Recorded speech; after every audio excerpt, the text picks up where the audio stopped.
Minghapon, sumpay kaayo ang mensahe sa atong unang pagbasa ug ebanghelyo karong adlaw Miyerkules.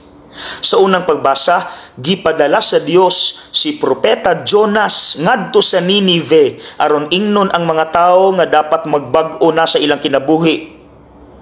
Usara ka adlaw na sangyaw ni Jonas ang maong syudad, 3 unta ka adlaw.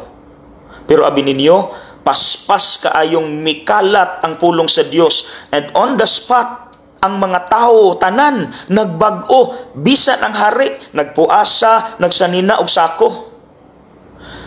Unsay mensahe sa Dios alang nato mga igsuon? Kay kita pod makasasala, dapat putang magbag-o. Pero ang pangutana kanusa? Dili ugma kun dili karon. So kining batasan na ato gyud ning likayan. Procrastination. Unsa ni?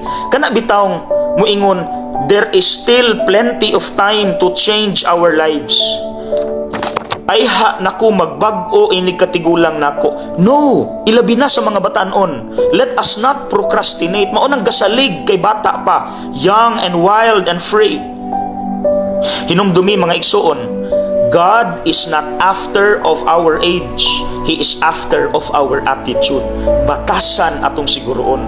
Bisag namatay tag sayo, God is after of the attitude. Maunay makalangit.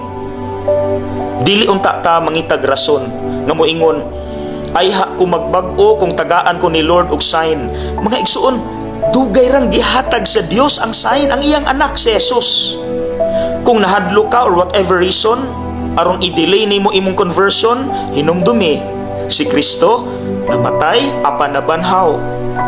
So let us not make excuses. The time to change our life is now, because God is after of the attitude.